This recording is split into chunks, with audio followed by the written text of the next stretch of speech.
Hello साथियों, आप सभी विद्वान साथियों का हमारे YouTube चैनल चयन क्लास में हार्दिक स्वागत है। आइए मित्रों, आज हम लोग इस वीडियो के माध्यम से हिंदी व्याकरण का एक बहुत ही महत्वपूर्ण बिंदु, जिस बिंदु का नाम है मित्रों संधि। संधि का एक प्रकार है मित्रों, जिस प्रकार का नाम है स्वर संधि, जिसके 5 भेद या प्रकार माने जाते हैं। और इसके पूर्व में हम लोग दीर्घ संधि, गुण संधि और वृद्धि संधि पर बहुत ही विस्तार रूप से चर्चा कर चुके हैं। और आज मित्रों जिस बिंदु पर चर्चा करेंगे वो बिंदु है मित्रों स्वर संधि का चौथा प्रकार, जिसका नाम है यड़ संधि। आप लोगों को बता देना चाहता हूं दोस्तों, अधिकतर कंपटीशन एग्जाम में यड़ संधि से ही क्वेश्चन अधिक पूछे जाने की संभावना बनी रहती है। आइए मित्रों, आज हम लोग यड़ संधि पर बड़ा ही विस्तार रूप से चर्चा करेंगे और कुछ ट्रिक के वाक्य भी आप लोगों की सेवा में प्रस्तुत करेंगे।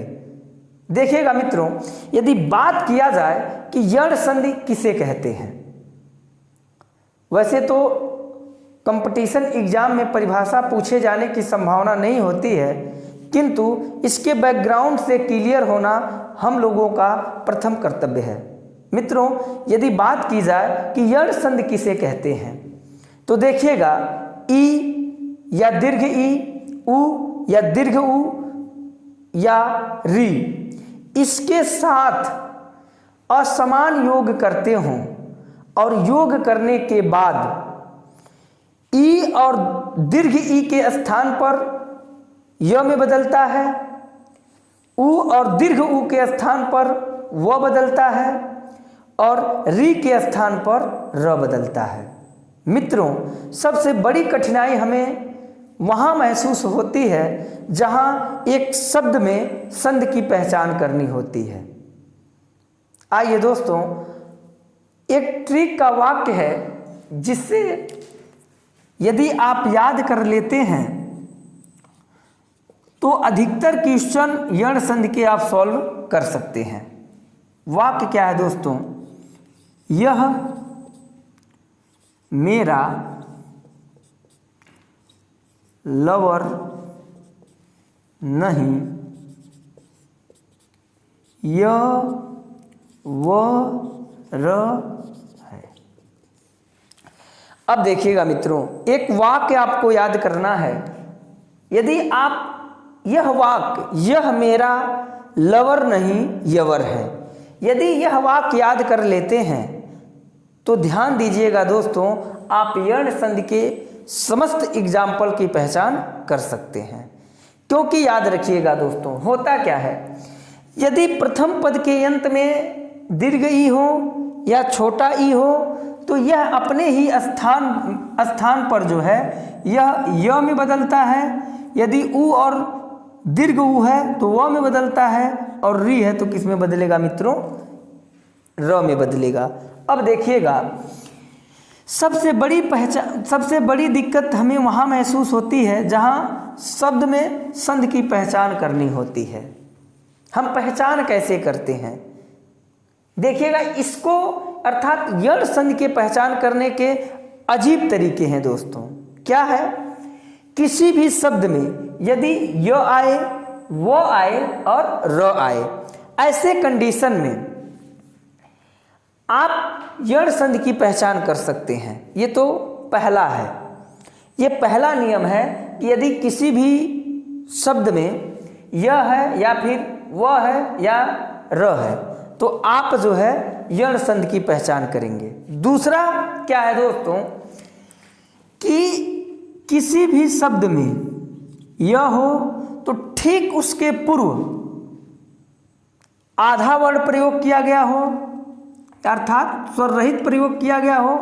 यदि वह है तो वह के ठीक पहले स्वर रहित वर्ण का प्रयोग किया गया हो।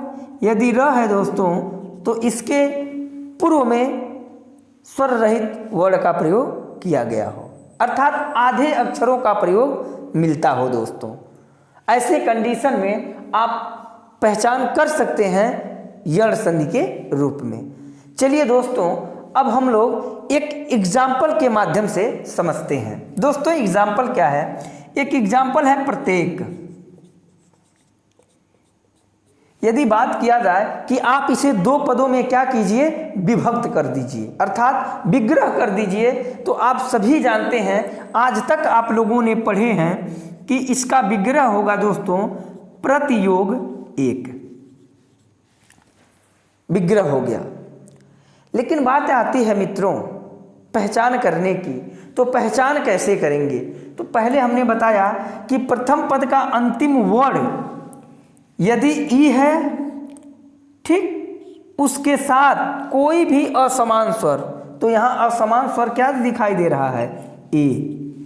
जब योग करते हो और योग करने के बाद यह किस में बदलेगा दोस्तों? तो यह बदलेगा दोस्तों य में। दूसरी बात, य के ठीक पहले आधा अक्षर का प्रयोग होना अनिवार्य है। कहाँ दिखाई दे रहा है?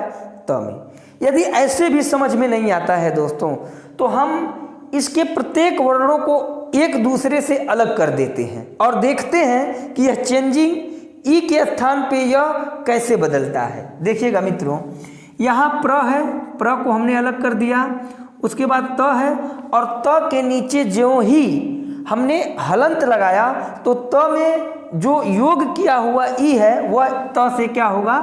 अलग हो जाएगा। ई अलग हो गया, उसके बाद ए है, उसके बाद क्या है? क है। देखिएगा दोस्तों, अब ई के स्थान पर यह ई किस में बदलेगा दोस्तों? तो य में बदलेगा।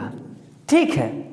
दूसरी बात याद रखिएगा, यदि किसी भी शब्द में जो असमान स्वर आते हों, उन असमान स्वरों का हम क्या करते हैं? जो वर्ण बदलता है, अर्थात ई के स्थान पर यह होता है, उ के स्थान पर वह होता है और री के स्थान पर र होता है, उसी वर्ण पर हम क्या करते हैं? इस असमान स्वर का मात्रा लगाते हैं। जैसे यहाँ पर ए है तो ए का मात्रा हमने लगा दिया। अब देखिएगा, प्र पहला वर्ड है, प्र लिख दिया। दूसरा देखिएगा दोस्तों, यहाँ त है और त किस अवस्था में है? तो स्वर रहित अवस्था में है मित्रों। तो यहाँ पर स्वर रहित त हो गया और यहाँ क्या बचा मित्रों? अंत में क बचा। तो देखिएगा, यह पुनः आप लोगों के सामने हमने क्या बना दिया? प्रत्येक बना दिया। मित्रों ये बदलता क्यों है? और बदलने के साथ साथ त में, त को जब हमने दो पदों में विभक्त किया, ये त क्या है कि त में ई की मात्रा हमें प्राप्त हुई। ये क्यों हुई, कैसे हुई, क्यों होती है? दोस्तों जब मैं हिंदी से रिलेटेड समस्त व्याकरण को पढ़ाऊंगा, अर्थात संधि का बेसिक कंसेप्ट लेकर के आऊंगा, तो उसमें इन सभी कठिनाइयों को दूर करने का प्रयास करूंगा मित्रों। वो बताऊंगा कि आखिर में ये क्यों बदलता है, अर्थात ये और भी बदल सकता था, इसे और भी कई तरीकों से तोड़ा जा सकता है और तोड़ भी सकते हैं, लेकिन क्यों तोड़ने के बाद यही दो पद हमें प्राप्त होते हैं। तो इन पर संपूर्ण रूप से चर्चा किया जाएगा। मित्रों दूसरा एग्जाम्पल लेते हैं और आप लोगों को समझाने का प्रयास करते हैं। मित्रों दूसरा देखिएगा, वह है एक वाक्य, एक शब्द ले लिया मित्रों, स्वागत। इसको हम दो पदों में विभक्त करते हैं दोस्तों, सुयोग आगत। अब देखिएगा मित्रों, यहां प्रथम पद का अंतिम वर्ण क्या है? छोटा ऊ है, और द्वितीय पद का प्रथम वर्ण क्या है मित्रों? असमान स्वर क्या है? आ है। हमने बताया कि यदि उ प्रयोग हो या दीर्घ उ प्रयोग हो और इनके उपयोग में यदि असमान स्वर आए और दोनों योग करे, तो ये दोनों योग करने के बाद जो वर्ण बदलेगा उ के स्थान पर वह क्या बदलेगा? व में बदलेगा। जो असमान स्वर रहेगा उसी का यहाँ क्या होगा? मात्रा लगा दिया जाएगा। इसके बाद बचे क्या हैं? ग है और त है, और इसके पूर्व में क्या बचा है दोस्तों? सौ बचा है। तो देखिएगा, ये स्वागत लिए थे और इसको दो पदों में हमने क्या किया? विभक्त कर दिया मित्रों। अब तीसरा एग्जाम्पल प्रस्तुत करते हैं दोस्तों। ये तीसरा एग्जाम्पल देखिएगा, बड़ा ही कठिन एग्जाम्पल है। जैसे हमने ले लिया पित्रादेश।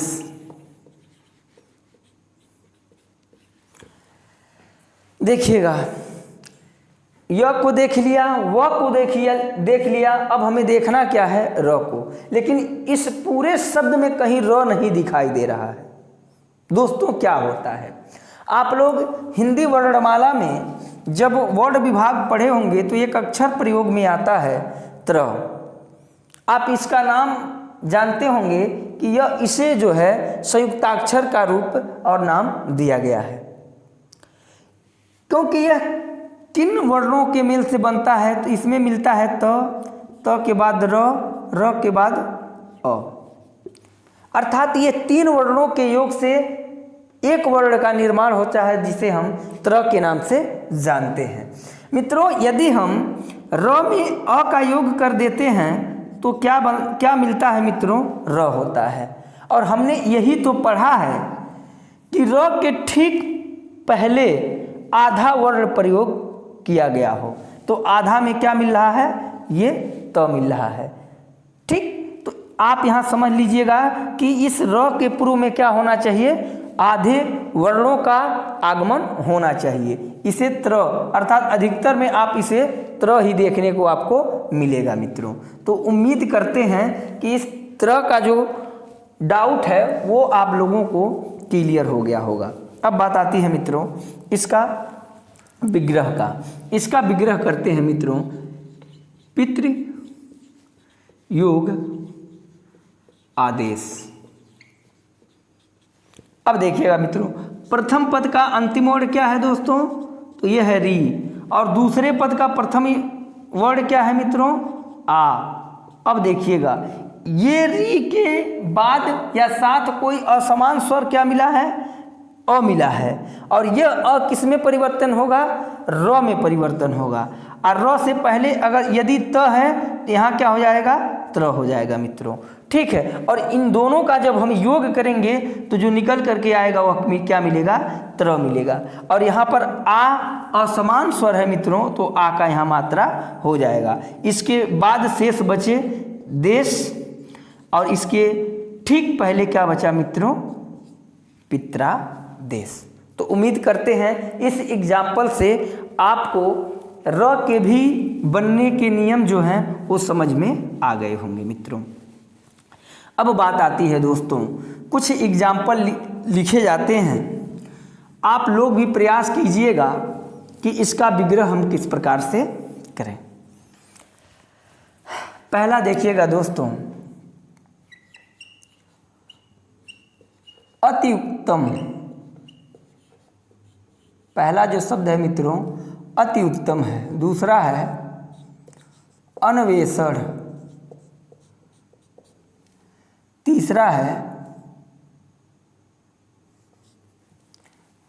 तीसरा जो वर्ड है मित्रों मातृ इच्छा। चौथा जो है मित्रों वो है न्याय। पांचवा जो मित्रों है पर्यटन। स्थित। देखिएगा दोस्तों, इसके अतिरिक्त याद रखिएगा जितने भी एग्जाम्पल आप लोगों के सामने प्रस्तुत किए जा रहे हैं वो एग्जाम्पल किसी न किसी एग्जाम में पूछे गए हैं मित्रों। उन्हीं एग्जाम्पलों को इस वीडियो में शामिल किया गया है। इसके अतिरिक्त इधर देख लीजिएगा, स्वल्प, इसके बाद मध्वरी,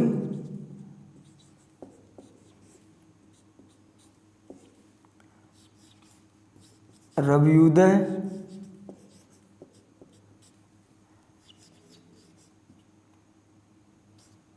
अत्यंत,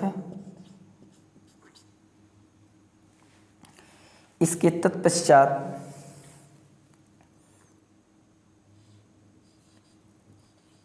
पितृनुमति।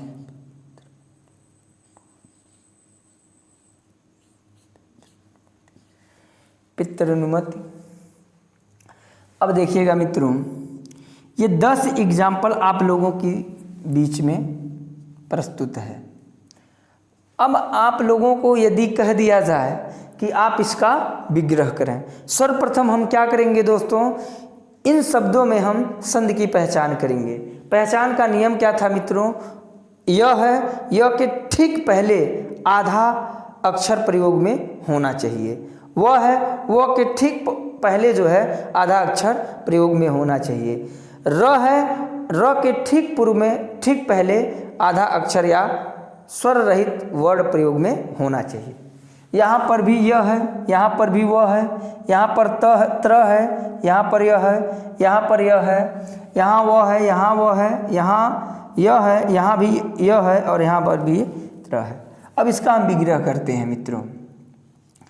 इसका हो जाएगा अति योग उत्तम, दूसरा अनुयोग एषण, तीसरा मातृ योग इच्छा, नियोग आय, परियोग अटन। इसके बाद देखिएगा दोस्तों, सुयोग अल्प, मधु योग अरि, रवि योग उदय, अति योग अंत,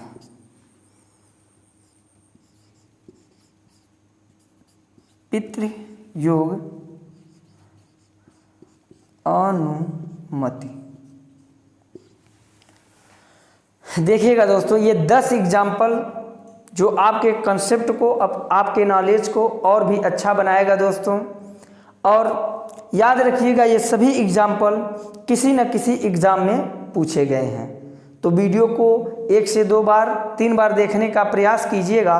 और इसके मतलब यण संधि का जो ट्रिक है, वह ट्रिक क्या है मित्रों? एक वाक्य है, वाक्य का नाम क्या है दोस्तों? यह मेरा लवर नहीं यवर है। अब य व र, ये 3 वर्ड किसी भी शब्द में प्रयोग किए गए हों और उसके उन तीनों वर्णों को ठीक पहले आधा अक्षर अर्थात स्वर रहित वर्ण का प्रयोग किया गया हो। और ऐसे कंडीशन में यदि हमें पहचान करनी हो कि संधि की पहचान कीजिए, तो आप सपने में भी पहचान कर सकते हैं दोस्तों कि यह यण संधि का एग्जाम्पल है। एक और शब्द आप लोगों के लिए है दोस्तों, आप लोग देखिएगा, ध्यान दीजिएगा, क्योंकि ये जो शब्द है वास्तव में ऐसे भी शब्द इस यण संधि के एग्जाम्पल माने जाते हैं। शब्द क्या है दोस्तों? एक शब्द प्रयोग में आता है प्रत्यक्ष। देखिएगा, यदि हम इस शब्द को 2 पदों में विभक्त करें अर्थात विग्रह करें, इसका हो जाएगा प्रति योग अच्छी। इसका वास्तविक अगर बात किया जाए दोस्तों, तो इसका वास्तविक जो विग्रह है वो होना क्या चाहिए? इसका वास्तविक विग्रह होना चाहिए मित्रों प्रतियोग अच्छ। इसका वास्तविक विग्रह इस प्रकार से होना चाहिए, किंतु इसका विग्रह क्या हुआ यहाँ मित्रों? प्रतियोग अच्छी। प्रति का अर्थ होता है मित्रों सामने, और अक्ष का अर्थ होता है मित्रों आँखों के, अर्थात वह वस्तु जो आपके आँखों के सामने दिखाई दे उसे हम क्या कहते हैं? प्रत्यक्ष कहते हैं मित्रों। किंतु आप ध्यान दीजिएगा, ये अर्थात ऐसा इसका विग्रह होना चाहिए, वास्तविक रूप से इसका विग्रह तो ये होना चाहिए, किंतु ऐसा न हो करके ऐसा हुआ है। क्यों हुआ है, कैसे हुआ है? बने रहिए इस चैनल के साथ, आपको संपूर्ण संधि के समस्त प्रकरणों पर विस्तार रूप से चर्चा करवाएंगे मित्रों। यदि हमारा तथा हमारे इस टीम की यह प्रयास आपको अच्छा लगे तो आप हमारे इस चैनल को अधिक से अधिक सब्सक्राइब करें, शेयर करें तथा अपने दोस्तों तक पहुंचाएं। धन्यवाद।